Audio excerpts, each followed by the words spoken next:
Super Cool Radio.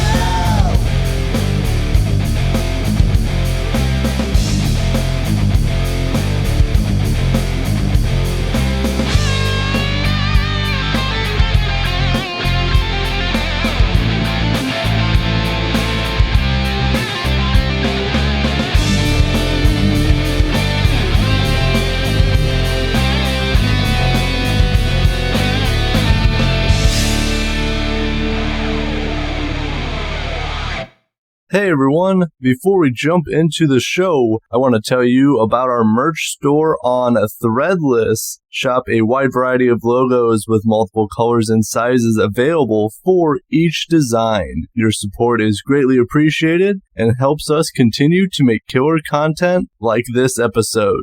Please visit supercoolradio.threadless.com or the link in the description to shop now.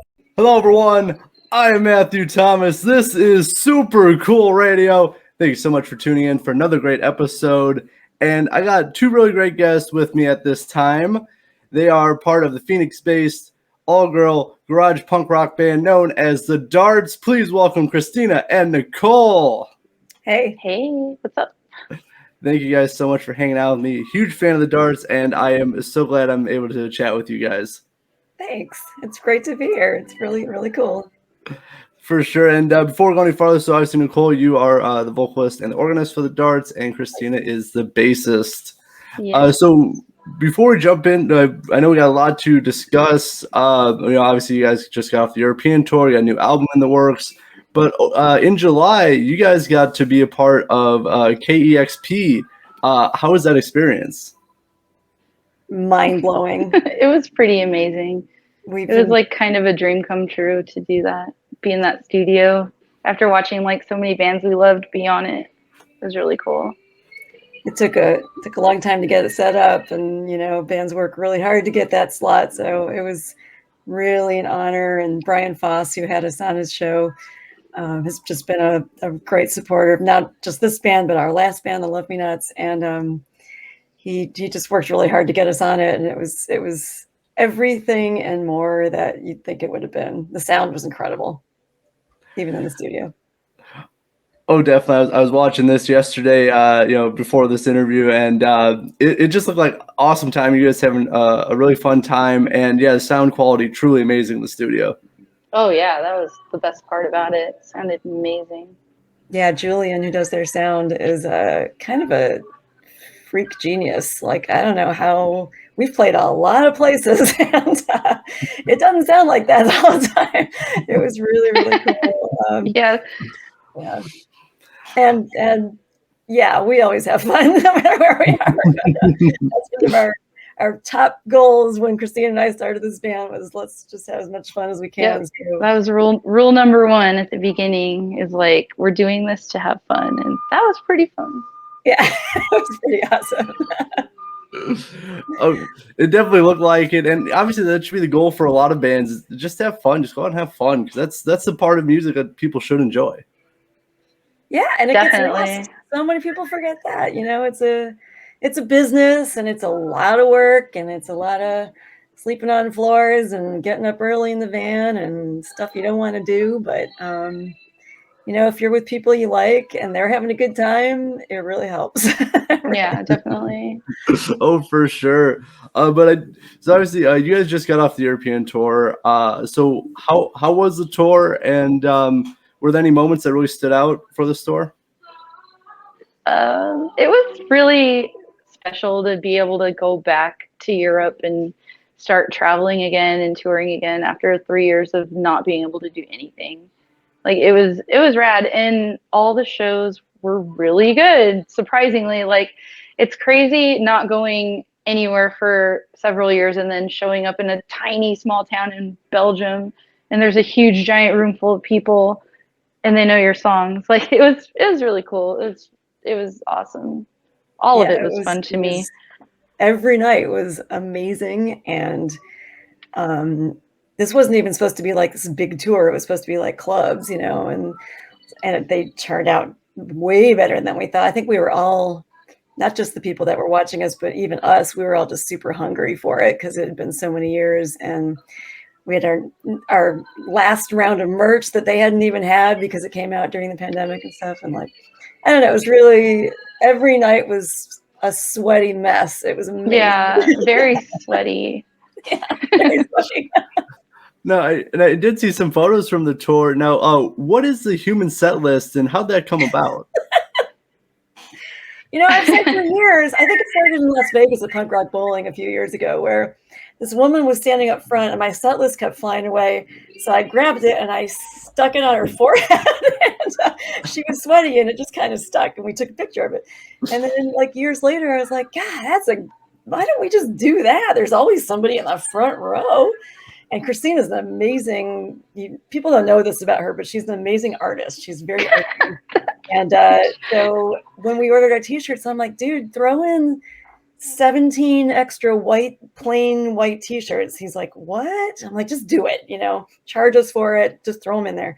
And every night before the show, Christina would whip out a batch of Sharpies, sometimes more than one. It took a lot of ink. And she would make this human set list. And right before the set, she'd throw it at somebody, and it was like this thing. I don't know. It worked out great. It was a fun dynamic for us, I think. Like some people that had the shirt on were like super shy and just like probably regretted putting it on. And then some people were just like the life of the party in the front row, making sure we knew what song we were going to play every night. We're like, come on up here and get on stage so the drummer can see it too. It's great. I know I had to mention that just because it's very unique, very different, and obviously it adds another element of fun to the shows.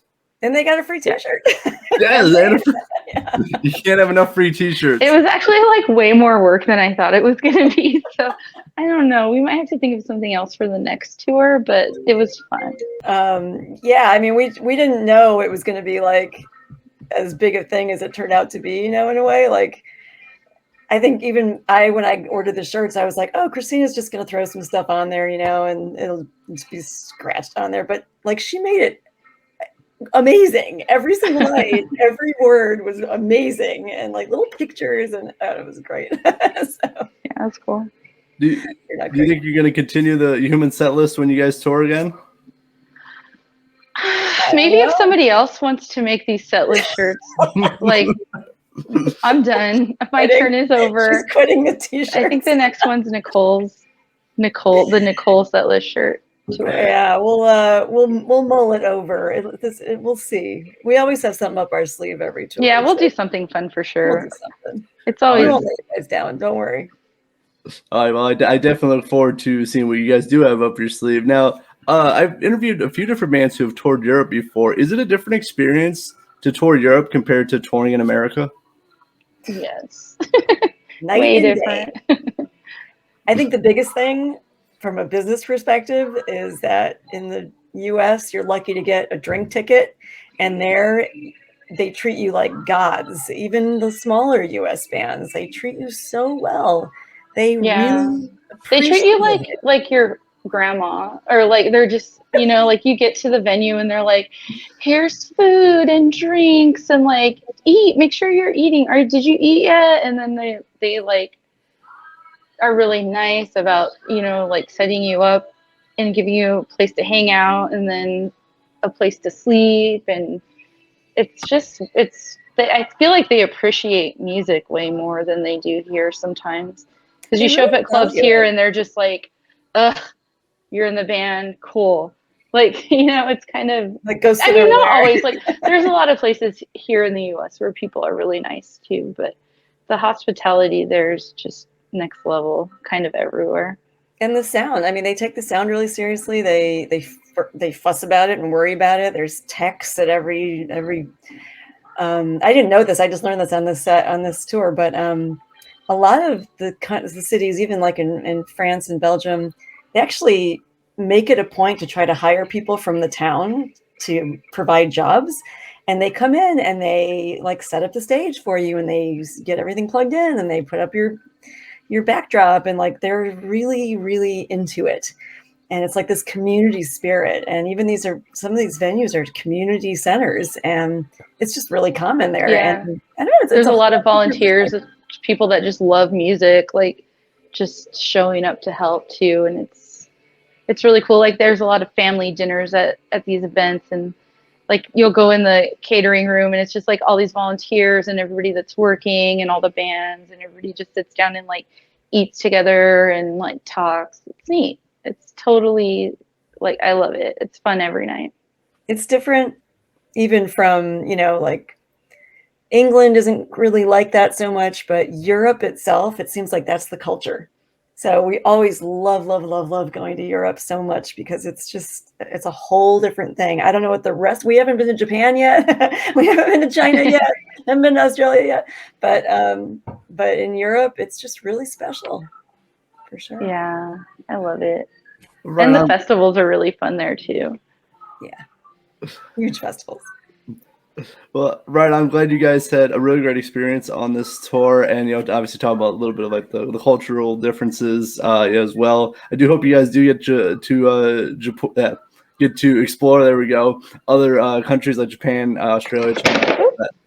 It's on the list. It's on the bucket list. So our promoter's working hard. Our promoter's in France, and he books us internationally, and he's been waiting for Japan to open their borders, and they finally have now. So I think things are going to be in the works. Australia's in the works quietly. We want to go everywhere in the world. Yeah, eventually. That was one that we had two goals. One was just have fun, and the other one was let's go see the goddamn world. Yeah. Before the I'm like, we're playing too many shows where we live. Let's go. Yeah, let's get the hell out. Definitely. There's obviously there's so much to explore in the world. I do hope you guys do get all those opportunities. Now, for you guys, what's like the most unique place you've performed a show? Serbia. Really? We played in Serbia, and that was neat to go there. Or we played on this boat in Germany, and it was like in the middle of nowhere, and we were like, it's a boat. And it was like packed with tons of people, and it was one of the funnest shows ever. The funny thing is, we played on that boat in 2018, the last time we were in Europe. And this time we were scheduled to go back to the boat. We were all excited. We're like, oh, we're going back to the boat. Well, they moved the boat. Yeah, we're like, wait, this doesn't look like where the boat was before. It was like a whole other city. But we were all excited to go back to it. It was still fun. Yeah, it's really cool to play on a boat, and we even stayed on a different boat. Like it was their hotel. Yeah, they got us a room. Where they did nothing but serve pancakes on this boat, and then you sleep on this boat, and then you play on this boat. It was so cool. Yeah, we got to sleep on the pirate ship boat, so that was amazing. It was nice. And you get pancakes too. That's pretty solid. Oh yeah, it's Germany. It's always great hospitality when there's free pancakes. But it makes sense that a boat would move. It's in water. Pretty easy to move. You don't think about that stuff, but your venue can move. It was just like that. So, yeah. It's not like if a building moved, that would be something. So to follow up with that, is there any place like any venues you want to perform at that you haven't yet? All of them. I don't know. I don't even like research venues before we go play them, because I just want to play literally everywhere. So I don't really have a bucket list of venues that I want to do. There's a lot of great festivals, but pretty much any venue in Japan at this point is at the top of our list. And KEXP was on the list for a long time, and that finally came true. I really want to do that again, honestly. That would be great. Let's keep going into KEXP. Yeah, I'm throwing it out there because I'm visualizing it for the new record. So maybe it'll happen. But there's a lot of festival stages in Europe that I know that we're already booked on some of them for this coming summer, but it's going to be good. It's going to be good. A lot of these little dreams are coming true slowly. Yeah, those are pretty awesome. Yeah, the festivals. Well, I did like what you said, Christina, about not like researching, just showing up to play. I really like that's actually the first time someone has actually said that when I've asked that question. Yeah, it's like I don't want to create any expectations in my mind. if it doesn't look amazing, or I don't want to be nervous if it looks too big. And usually, like, the smallest, weirdest looking places end up being my favorite shows. And I don't know, I mean, it's really hard to just get an idea in your mind ahead of time, like how it's going to be. It's more fun to just show up and feel like, here's where we are, what's here. Like, It's even weird it's when cool. you do look it up and you're like, oh, it's this strip mall. I don't know what to expect, And you walk in and all the lights are up because it's during the day and you're loading and you're like, oh, this has no vibe. It's going to be terrible. But then, the night goes on, the lights go down, people start showing up. It turns into a totally different place than you ever expected. So it's better just not to know, Those are the ones where you make like lifelong friends because it's like the whole town shows up and they're all like so excited. We played in Everett, Washington this summer. Like, Everett's awesome. Everywhere around Seattle is awesome, but we didn't know what to expect. It was like this little place, Lucky Dime. And this was a great example of you load in, you're like, what is going on? It's like, it doesn't look like it's going to be cool, and then all of a sudden it looked like a yogurt shop. And we were like, a yogurt shop. Is this place? We're like, whatever, we're going to set up. And no offense to this place, because Lucky Dime, it turned out to be so cool. Yeah, it turned out to be like line the was best show. out the door. It was so much fun. And the band we played with are like our friends now. Clothing Optional is their name. They're really cool. We had so much fun, and like, you don't know what to expect, and you should never, assume, as they say. Yeah. It's really like, you can't just look at things, and I get very judgmental if I pre look at things, I think. Everyone gets nervous. We all get nervous. Oh, it's going to be an empty room. Oh, it's going to be bad this, bad that. It's better just to do your thing, make it cool. So yeah, for sure. Oh, definitely. And like sometimes when I travel to different shows outside of my area, it's like, well, this venue, I don't know if it's going to be a great show, and then it turns out to be awesome. So yeah, you can't really judge too much until like the show actually starts. Yeah. And honestly, as long as the four of us are having a blast, I don't care. Yeah, we can literally play anywhere. Exactly. But Clothing Optional, also a very solid name. I'll have to check them out. They're really rad. Very solid band. Clothing Optional. I urge you to look them up. They are so cool. I'm always looking for new music. I will definitely do that. Yeah. Now, since we are talking about new music, so I've heard for you guys, you have a new album in the works entitled Snake Oil. Can you give any hints about like what people can expect from this new album? It's finally getting printed. It was a long time coming. For us, it's a long time coming. We're one of those bands that's super DIY and did everything quickly and put it out there and tried not to think too hard. We wanted it to be as raw as we could. This one's a little different. This one, we had Jello Biafra at the helm pretty much. And we asked him to be the oversight guy and give us his 2 cents. But Jello doesn't do anything half-assed. He's very intense as a person. He also doesn't do the internet, so it made everything take longer. People don't know this about Jello, but he doesn't like to listen to songs digitally. So when you send him a mix of something, he wants to wait and listen to it in his preferred environment, in a very specific stereo, in a very specific room. And to his credit, he's right. His stuff sounds good for a reason, but we had to slow down. He kept telling us, slow down, take your time, don't rush this. And we're like, oh my God. Yeah. We can't slow down. But we're like, we like to do everything quick and on our timeline, easy, and get it done. And it kind of took a long time, and especially we had all these songs we had an idea to do all these songs throughout the end of COVID too. So we were working on these songs for a long time. But it's cool. It's going to be a good album. It sounds rad. One thing I will Jello say did a is good that job. I think the songs themselves some of them are a little darker and a little richer sounding than maybe you've heard in the past. I don't want to say more polished necessarily, but there's more to them. they're kind of epic, some of them. And I don't think we've done that on our past albums, really, where we had these big epic saga songs. And there's a couple of them on there that we're really, really super proud of. So Yeah, there's some good ones. There's a really good one at the end. It's my favorite. there's a couple of good ones that I'm just really, and we're kind of saving. We're going to drop a couple of singles. I just met with Alternative Tentacles a couple weeks ago, and the plan is to drop a couple singles before the actual release, which we're hoping for February. We don't know yet because we don't know when the actual vinyl, with vinyl shortages is actually going to happen, but that's the goal. So the first or second week of December, you can expect the first single and a little video to come out. And then a couple more singles and maybe another video, and then hopefully the record. So. Well, I definitely look forward to hearing new music from you guys. I've been really digging you guys' sound for the previous EPs and albums, so I'm definitely looking forward to seeing where you go with this new one.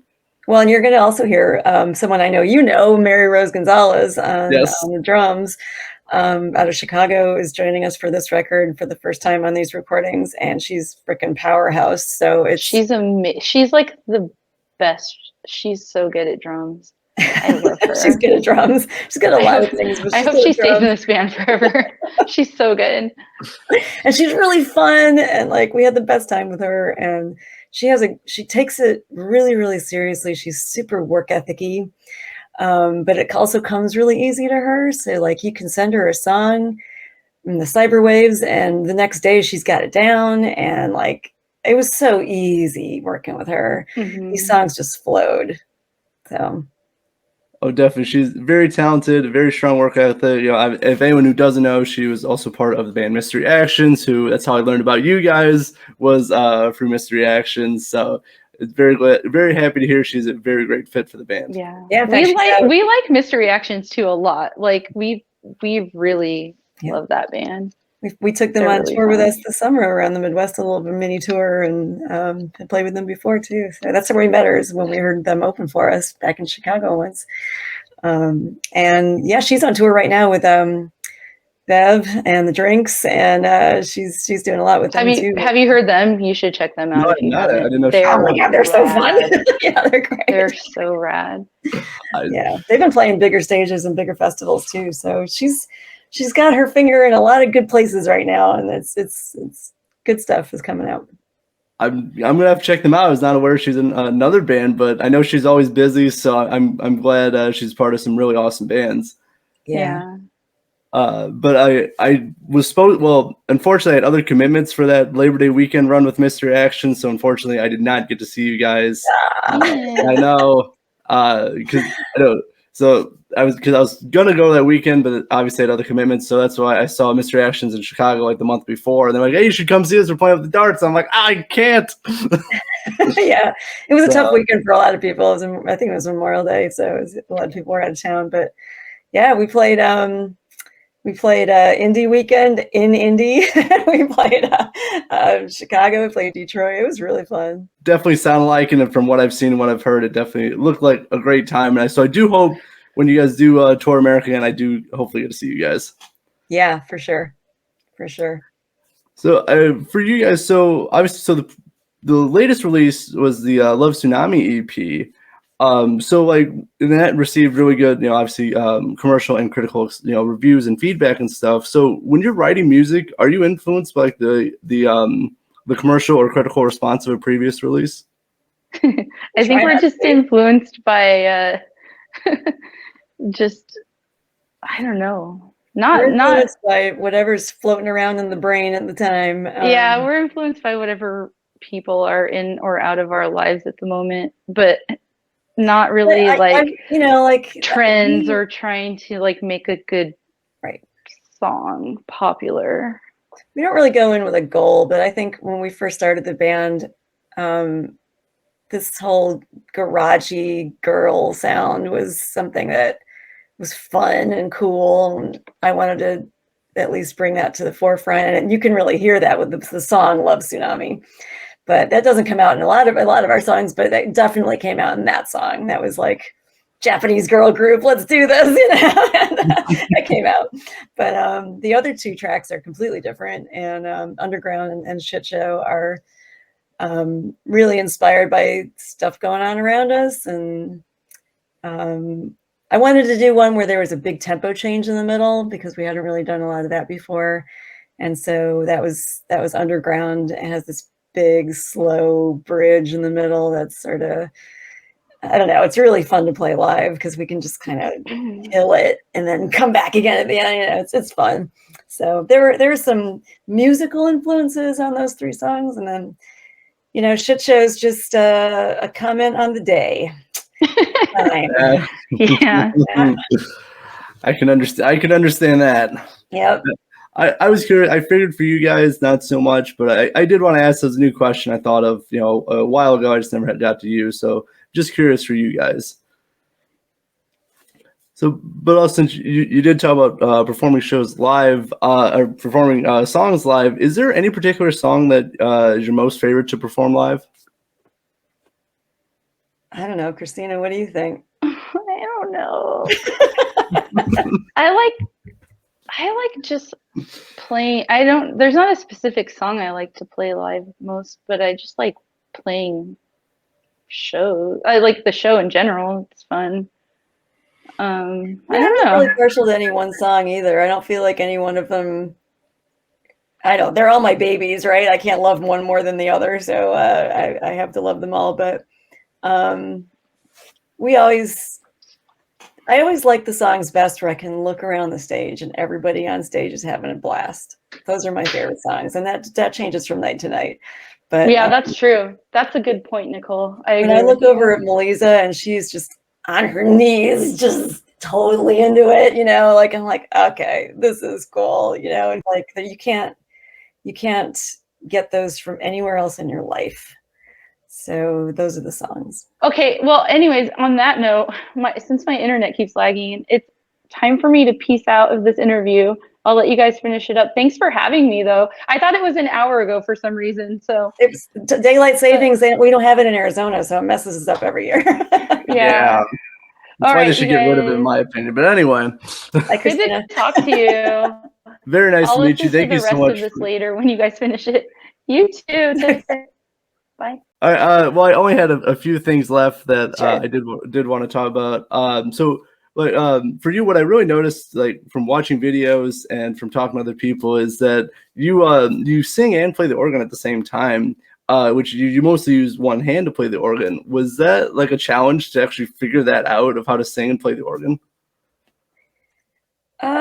Well, I grew up playing classical music, so I wasn't doing any singing at all. And I didn't really even get into rock and pop and stuff until much later in my life. And I think when I started thinking about it, I was already singing and playing the piano. So that kind of just came sort of naturally because I was already doing it.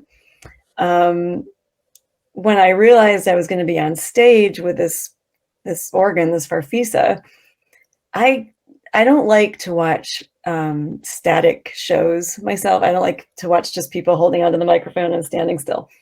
I like them to express the music a little bit. So I knew I wanted to do that. And sitting behind a keyboard is really hard to sell it in a way. So yeah, I just thought, why am I playing bass parts? There's a bass player. I don't have to worry about that, for once in my life, I don't have to cover that. So I'll just do this super high, spooky, swirly right hand stuff and focus on the singing. And I don't know, I turned the keyboard off to the side so I wouldn't have to worry about the left hand, and it all just flowed. And did that in my last band too, and it works out. And I even had a band called 00 for a while where I played. There was no bassist, and I played bass on one keyboard, a Moog, and a Roland with the other, and covered that. And I don't know, it just I think when you're a piano player, you're already used to being multi-handed and multitasking, if you will, kind of like drummers. They do a lot at once. So it kind of came pretty naturally. I know from having dabbled with bass myself that playing a bass and singing is really hard because you're playing counter melodies to what you're singing. I hate to say, I think guitar is a little easier because you're usually playing more rhythm, But thankfully, I don't have to play a bass part while I'm singing, because that is the hardest thing. No, I definitely can. I was just curious because obviously from the videos I've seen of you, it's just I'm always impressed by it. It always looks cool. It always looks fun. Like as we were talking about earlier, you always look like you're having a great time. Because I am. I'm really not faking it. I mean, there is nothing else I would rather be doing with my life, and I think that goes for all of us in this band. That if we could be doing something 24/7, it would be sitting in that van and playing at night, and that's our goal, you know. So when we're doing it, we're actually having a really good time. We actually have a good time together, so it's good. And that's what it should be. Again, you know, that's what music should be. And I do hope you guys do get to that where this is, you know, it is your full-time gig. It is what you're doing constantly. And because it's always cool. It's always cool to see people really getting into their art. Yeah. I mean, a couple of us are already making it happen. A couple of us are almost there. You know, we're almost there. So it could happen. Definitely. And I really do hope it does. So as I'm wrapping this up, I have another new. I'm sorry. I feel like I've hit you with a lot of hard questions and not intentional. Bring it. So, if you recorded what you consider to be the most perfect album, but it was never released, would you be content knowing you recorded it, or do you want it released? I want it released. Oh, I want it released. Oh, yeah. If I'm proud of it, I mean, there's a lot of. I write a lot. I write a lot of songs. My band will tell you that I write day and night all my life, in the van, out of the van, at home, everywhere. And so I have a catalog of a gazillion songs. And in fact, for this last album, Snake Oil, I was writing through the whole pandemic, and I sent Jello like 25 songs, and he narrowed it down. You know, it's like, yeah, I think we got about 9. You know? But yeah, so like, they're, like I said before, they're all my babies. You know, I feel attached. I wrote them for a reason, all of them. You know, they all have a message somewhere of some kind, musically or lyrically. So I am trying to say something with all of them, but I think it's kind of like talking to yourself, where it only goes so far. At some point, you've got to hear the feedback. You've got to hear the response. It's a conversation with the world. I think music is a conversation with people in a way. And so I think when Christina said you finally get out there after 3 years of not seeing people, and you play a note and you see the look on their face, that's the conversation. You know, you finally got the other side of the conversation back. It's really cool. And it's not complete until you get that. That's a great way to describe it. I never really thought about it like that, but like it is a conversation. I always say it's an energy exchange. That's the way I always do it between the crowd and the performer. But yeah, it's a conversation because all of your songs obviously have, you know, either different commentary or different touches on different themes and topics. So I could definitely see that. Yeah, and I try to write. In fact, I was showing lyrics to my dad the other day. I never do that, but he was just asking about them, and he's like, my dad's a scientist, and he's like, you know, you write these songs in a way that are kind of vague, and they could be interpreted a lot of different ways. And I'm like, I know, I'm doing that on purpose. You know, it's you want people to bring to the words their own experience. You want them to sort of fill in the blanks with their own life, so it's meaningful to them. If I'm just talking about what I had for lunch that day, that's not interesting. But, you know, when we're all talking about it, it becomes fun. And so that is part of the game of writing lyrics, I think, is to make it mean something to everybody in their own way. No, I definitely see that. And I know everyone has different takeaways from, like, you know, different songs, and they have different connections and meanings to it. And, you know, it's kind of the part of writing a little bit vague, is that they can draw their own conclusions and have their own kind of interpretation of each song. Yeah, that's where the poetry is, I think. I agree. So last thing, as I'm wrapping up this interview, I have another new question. I'm sorry, this is also going to be a challenging one. Have you thought about like what the legacy of the darts is going to be? The legacy is probably going to be that, I hate to repeat myself, but the legacy is probably going to be that we had a really good time. And that was the goal from day one, to make it a giant slumber party where we happen to have great music come out of it. And it really turned out that way. I mean, Christina and I are not lying when we say we came out of a lot of other bands where that wasn't the vibe, and it got really serious. It got really hard. There was arrogance and there was demands, and that's not what this band is like. I mean, I can literally bring those 25 songs to the table and Christina will say, wow, I kind of like all of them. You know, like, it's just really supportive. And yeah, there are some tough times. We grumble, we get grumpy, we get tired. But those times are pretty rare in this band. I'll say that. Even when things haven't worked out, we've had some turnover with band members and stuff, but in the end, you know, we don't have bad feelings about people that have been in this band, because the whole goal was to appreciate each other's work. And if you were in this band, it was because we loved you and we loved what you did. And, you know, that doesn't die with the change of personnel.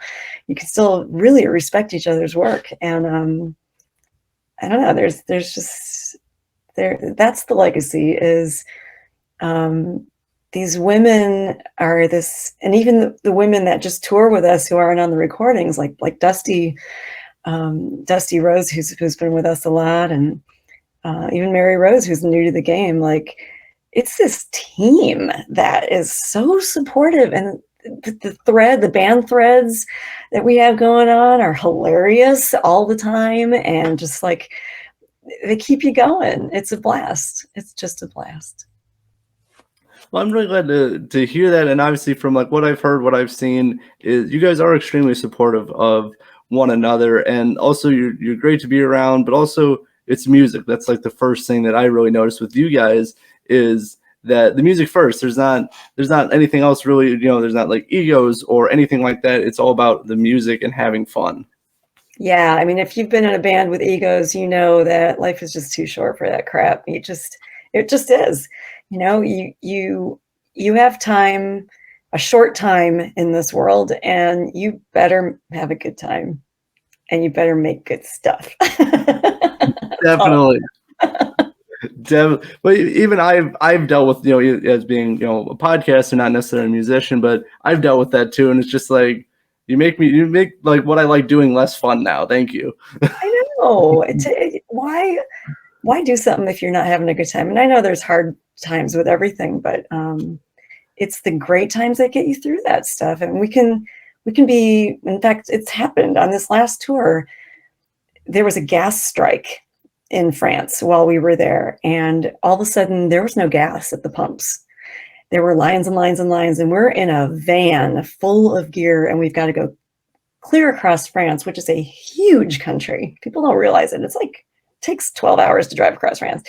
And it took a full 12 hours, and we had to play a show that night, and it was exhausting.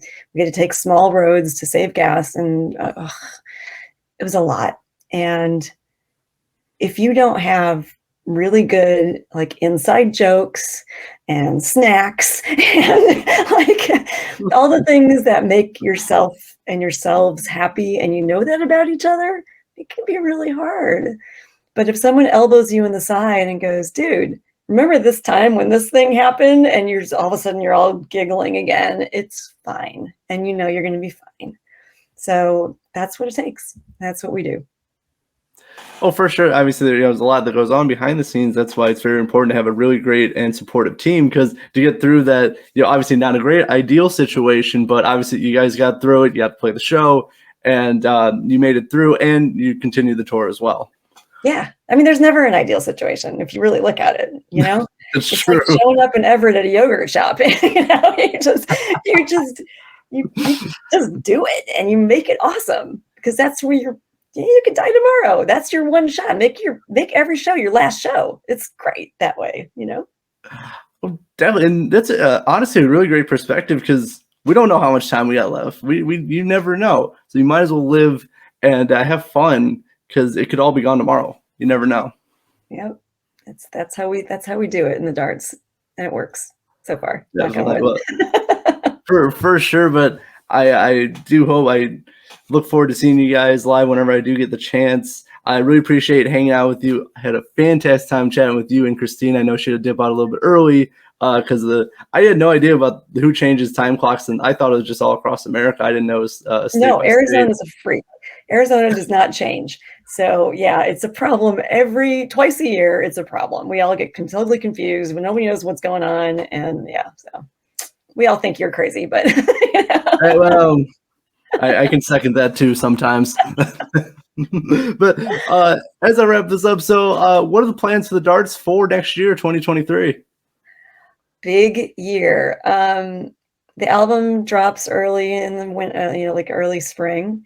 And then we are headed to Europe a lot. We've got all kinds of festivals lined up. We just got announced for the Munster Raving Loony Festival, which is a huge festival in Barcelona. We've played it before. It's fantastic.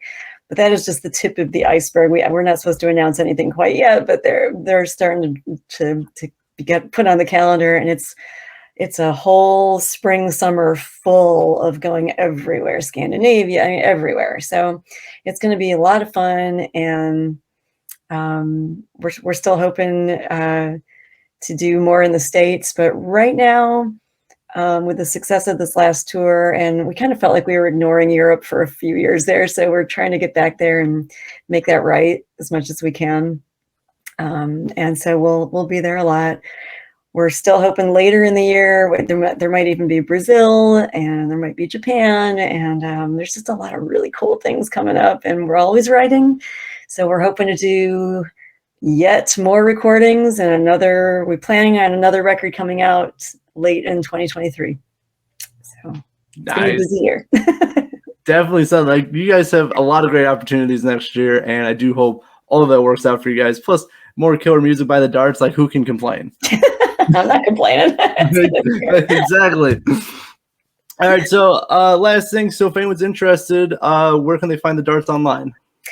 If you go to any of the normal sites, Facebook, Instagram, Twitter, it's the Darts US. That's our handle on every one of the sites. You can find us easily. If you Google the Darts US, we're going to come right up. And we try and keep our link tree and everything really updated, so you'll always know what's going on. And we always love to chat with you. So if you write to us in any of those fora, you're most likely going to get a response back from me or Christina right away, because we just love it. It's, like I said, it's conversation. So converse with us. We love it. And come to the shows. We'll see you out there, and lots of new merch coming out. It's going to be really cool. Right on, right on. I will leave some links for all things the Darts in the description of this podcast as well. Please check out Stream Support and give a like to the Darts. Make sure to check out all the great things they have in the works for next year as well. For Nicole and Christina was here earlier of the Darts, I'm your host as always, Matthew Thomas. Thank you so much for watching. This is Super Cool Radio. And remember, stay frosty.